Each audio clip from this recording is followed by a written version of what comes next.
د کتاب د سبق نه زیات د ژوند سبق زمونږ دپاره ضروري دی. یوازې کتاب پسې نښتی دی او په کتاب کې دی دا زده کړه چې ځمکه د نور نه تاویږي، جیبه د ګا په اواز کله ورکوي او د جیم به کله ورکوي، او زده کړه چې شرارتي حروف کم کم دي.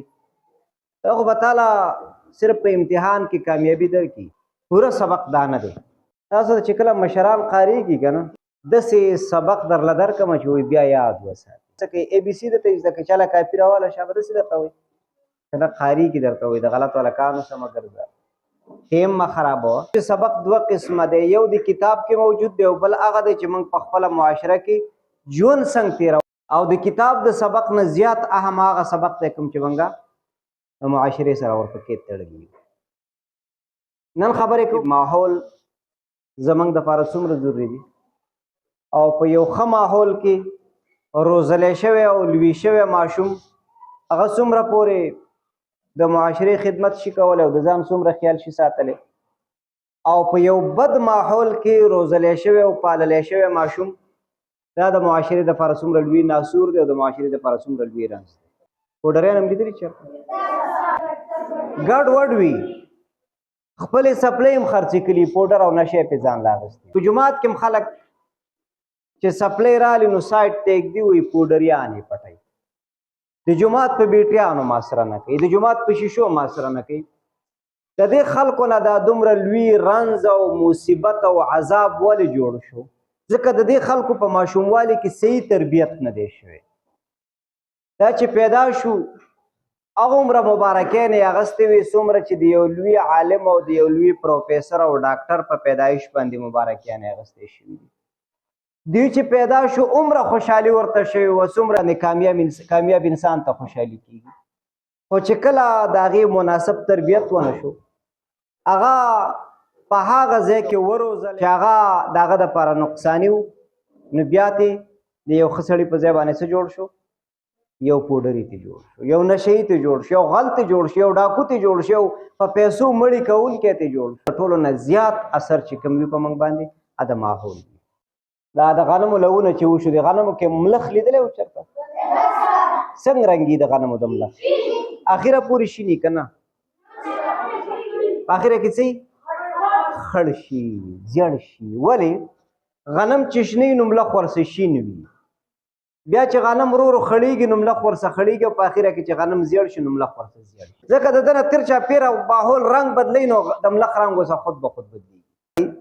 موږ چې په کم ماحول کې غټېږو پوهېږو به نه، خبر به نه یو، خو زمونږ شکل به بدل شوی وي، زمونږ اخلاق به بدل شوي وي. د ښو خلکو سره ناسته پاسته کوئ. ښه خلک څه ته وایي؟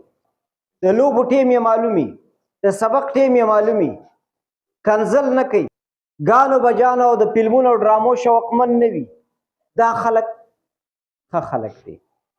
د کومو خلکو چې مور و پلار ته په عذاب وي تاله دا مشورې درکوي چې مړه بس پرېږدوه، دا سکول ورک کړه، دا مدرسه پرېږدوه، دې کې څه نشته، راځه مړه ژوند تېروه، هلته خلکو مزې وکړه، کاپیانې پرېږدوه، سبق پرېږدوه، قرآن پرېږدوه، لاړ شو کرکټ به وکړو، چکر به ولګوو، غر ته به لاړ شو. د دې خلکو نه ځان وساته بچیا. دا تا د ځان څخه خرابوي. که ته وایې دا به زه سم کړمه نو ته یې نشې سمولی، ته ورکوټه یې پته کې لا هغه صلاحیت نشته دی چې ته څوک سم کړي. بدخویي دا په ښو خلکو کې زر رامنتقل کېږي. دغه زمونږ د سکول کې دغه اټه ټینکۍ ده، دا د زمزم د اوبو نه چې موږ ډکو نو څومره ټیم به والي، ټیم به ډېر والي په پاکو اوبو کې ډکولو کې. اوس که یو ماشوم ورغی د اتنا ماشوم هغه ټینکۍ ګنده کړه، په څونه ساعت کې به څښا شي؟ په سیکنډ کې. او دا ټوله د زمزم د اوبو ډکه ټینکۍ به په څه باندې څښا شي؟ په یوه قطره په یو ساعت کې ګندګۍ باندې به څښا شي. او داسې به څښا شي چې که دا د زمزم اوبه دې اوس په جامو باندې لګېدي نو دا به بېلمازئ.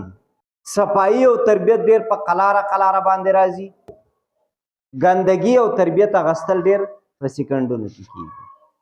دا چې د دې پلونو یخته خلک پراته دی پوډریان دي، د خپل پیزار نه نه دي خبر، د خپل سطر نه نه دي خبر، خپلې سپلۍ خرڅوي، خپل کمیس خرڅوي، خپل څادر او ټوپۍ خرڅوي.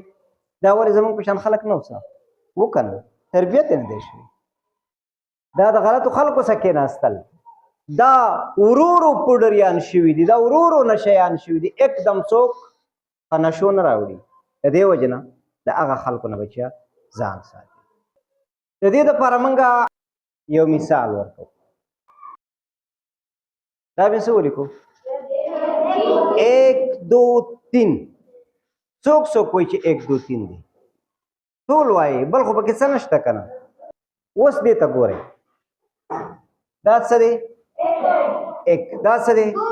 2. دا څه دی؟ 3. بیا به نه وایي چې نه نه دا نه و موږ تیر وتو او موږ غلط وې. اوس زه څه کوم؟ 2 ته ورانوم او 3 ته ورانوم. 1 په خپل ځای دی که نه دی؟ څه خو به مې ورته ویلي نه وي که نه؟ نه مې دي ورته ویلي. دا څه دی؟ آی جے کے. 1 جے کے خو به نه وي که نه؟ څوک وایي چې 1 جے کے دی؟ دې ته خو تاسو 2 وخته 1 وادله خو ما ګوتې هم نه دي ورولي. خیال هم دی هماغسې پروت دی، خو وختي هم ورته څه وه؟ 1. اوس ورته څه وایي؟ آی. کلک ودرېږئ چې بیا وله ګوره بیا نوم نه بدلوئ چېرته. تاسو کې دا چل دی چې اکثر بیا نومونه بدلوئ را بدلوئ. څه دی؟ الف با تا. نو څنګه الف با تا؟ تاسو خو وختي وې دا آی دی اوس ورته الف وایي. دته خو ما څه نه دي ویلي دې ټکي، دا خو په ځای پروت دی. ولې م بدل کړو؟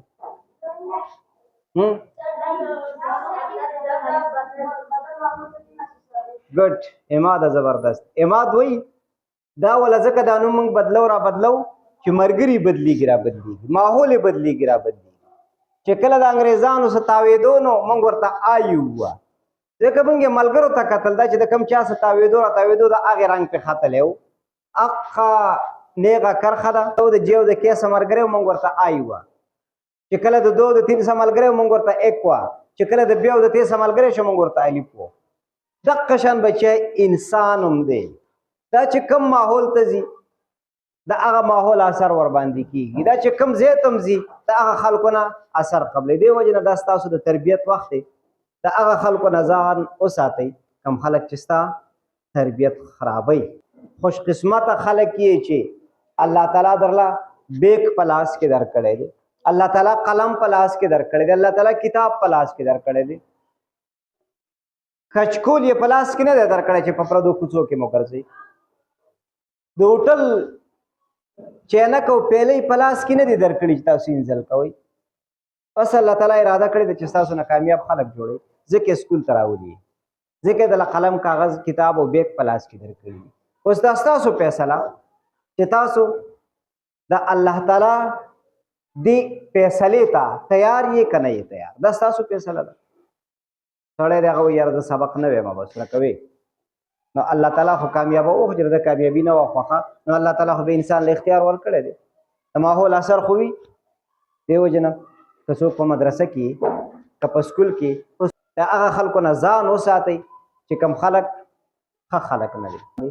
نو عهد راسه وکړئ بچیا چې د خپل مستقبل به خیال ساتو. ته د پلار امانت یې دلته، ته د مور امانت یې. تاسو چې په دې کرسۍ ناست یې یوازې نه یې ناست، ستاسو دلته د مور ارمان هم ناست دی، ستاسو دلته د پلار تمنا هم ناسته ده، ستاسو دلته د خویندو د ورونو ارزوګانې هم ناستې دي. دا ټولې به درنه د قیامت په ورځ بیا تپوس کوي. کوم خلک چې هغه په دې وخت کې د خپل ماحول خیال ساتلی دی وروسته خوشحاله دي. کوم خلکو چې دې وخت کې د ژوند نه خوند پورته کړی دی وروسته بیا هغې باندې ستومانه دي. نو خیال به کوئ بچیا د خپل ماحول.